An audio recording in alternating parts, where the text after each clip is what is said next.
What is up, guys? RGT85 here, and today on the channel we are taking a look at NBA 2K Playgrounds 2. Now, this is not a review of the game. I planned on reviewing this game. When this game showed up in my inbox as a review copy, I was very excited for it, but unfortunately I cannot review this game because of one huge problem with it that really it ruins the game, and it's a shame because I was a big fan of the original NBA Playgrounds. I played it on the Switch last year, and I gave it a pretty positive review. I thought it was a fun game, definitely a throwback to the NBA Jam, NBA Hang Time games that I really enjoy, and you guys know I'm a big NBA fan. I like the NBA 2K series, and a lot of people always say in the comment section of my NBA 2K reviews, we don't talk enough about the virtual currency that you have to get in this game and how it seems a bit unfair and that the game sort of rewards you for spending your actual money rather than playing the actual game. But that never really applied to me much because I just played the actual basketball in this game. Now, of course, this game was originally done last year by Saber Interactive.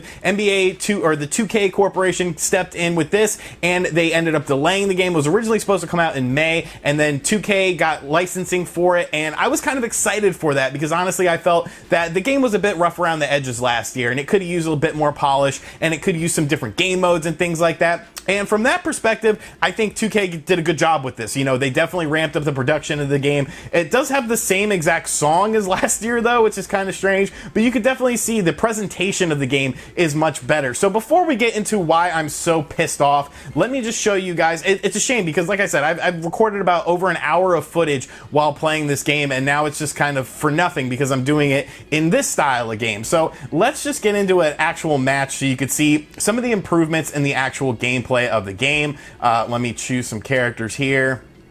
We'll go with let's see, who should we be? I don't have many characters unlocked. You might notice that. And you might be saying to yourself, well, RGT, if you've been playing the game for a while, you should have a lot of characters unlocked. And, you know, I would think that too, but, you know, we'll get into why that possibly could potentially be in a moment here. But let's check out the actual game itself, show you guys the basketball, and show you guys how it plays. It's definitely better than last year's game. It feels a bit tighter, maybe a little bit slower, but I like things like the shot meter that they included in this now. I believe they may have added that in an update last year on the original NBA Playgrounds, but I do like the shot meter. I think it's better, and I think the presentation, just overall, it's much better. It's much higher quality. You'll see it in the character models, and you'll see it in the amount of players that you have access to in the actual game. So one of the things that you're constantly doing now is you are acquiring this virtual currency in the game to unlock different things. There are different swag updates you can do, basically like clothing and things like that, to make your characters custom. You know, you can have them wearing jeans and boots and stuff like that, all sorts of stuff like that. But as you can see, the actual game here,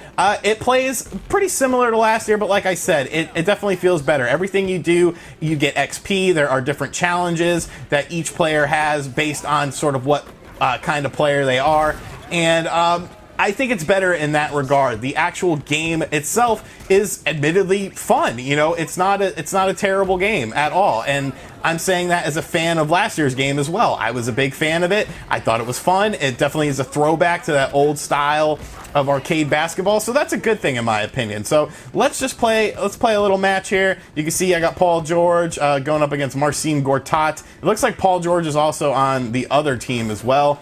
You know, you still have all of the moves. You have your alley-oops and things like that. So that's cool. You know, that's pretty cool, admittedly. So I'm gonna basically chop the video right now. We're going to get to sort of I'm going to show you guys the end of the game, show you guys what you sort of unlock, and then maybe we'll be able to delve into this situation a little bit more and show you guys why I'm just so mad. Alright, so you can see we have roughly 1 minute left in the game. I am currently winning, as usual, because I'm kind of good at basketball games. A little bit good, at least. But you can see, you know, it still looks good. It still plays pretty fun. You know, the dunks are still very over the top. There's lots of cool little effects going on. So you would think that I would like this game. They obviously took what was there last year. They added in more people. They added in more modes. And they seem to have made it a better game with 2K's inclusion. But we're going to find out very shortly what the big beef is with this game, because honestly, I was just blown away when I realized this, and when I realized how much time I've been playing the game and how little I've actually done because of that. So let's just finish up this match here. Got a nice little breakaway, nice little layup there. Kiss off the glass, because that's how RGT does, with a bit of style, a little bit of pizzazz. You know what I'm saying? Paul George thinking he's good. I mean, that was a decent shot. I'm not going to hate him too much for that. So you can see we just accomplished something there, and of course, much like last year's game, you have to basically build up your characters. The more you play with them, the better they get, the better their stats get, so on and so forth. So that's similar to last year's game, which is fine. You know, it rewards you for using certain characters over and over again. But okay, so we have finished up this match. The match is over. I have won. So now let me reap my rewards here. So we can see that we have gained some basketballs there, which is one of the currencies in the game. My characters have also gone up. We got 294. The player level goes up as well. So hey, it looks like we're in good shape here. So let's go get some card packs, because that's how you unlock characters in this game. Maybe I'll unlock some card packs by winning this exhibition match. It was pretty easy to unlock card packs in last year's game. You would do things like the little mini tournaments that they had, but it's not that easy this year. So we have 759 little basketball currencies, and we have 150 gold coins. I have been playing this game for over an hour, and I have unlocked one bronze pack of cards. One bronze pack is $1,500. That's to get 5 cards. So to get a silver pack, it's $3,000. To get a gold pack, that's $5,000. $5,000! Do you know how many exhibition matches you have to play to unlock that? Like, that's absolute insanity. Swag packs? What is that? Oh, look, there's an unlock all roster thing for 5,000 gold. Well, how am I gonna get that? How am I gonna get that many coins? You know, oh, I could visit the Nintendo Switch eShop? That's interesting.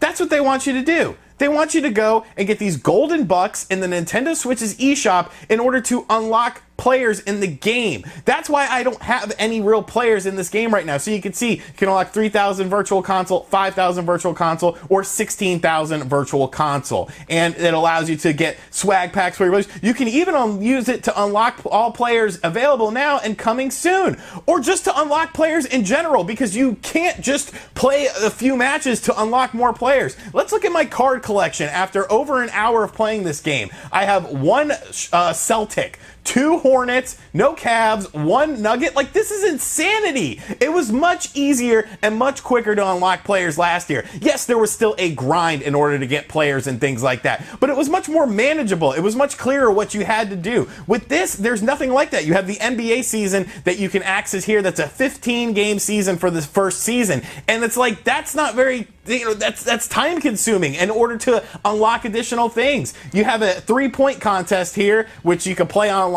or with a friend or something like that, but most of the players' stats are so neutered and things like that that it's not even really that fun. All of your players start out with much lower stats like this, and just the fact that I don't have any real 3-point shooters, because at the start of the game they give you a bunch of packs that you can unlock. I believe they give you it was 1 gold pack and like a couple bronze packs and things like that. That's how I got the characters I have now. But since then, I have only unlocked 1 character pack, and that was a bronze pack, in order to get more players. Like, that is crazy. They are hiding all of these players behind this virtual currency. And in order to unlock all of these players, in order to unlock any players, you seriously have to play this game forever in order just to get a single pack, in order just to get a couple more players. And I cannot recommend this game because of that. Because really what they're wanting you to do is, they're wanting you to spend that additional $20 to get everything unlocked. They're wanting you to get all that virtual currency, making this a $40 game instead of a $20 game. It's just absolute insanity. Yes, they added in online mode. Yes, the presentation is better. Yes, there are more players to access, but in order to access those players,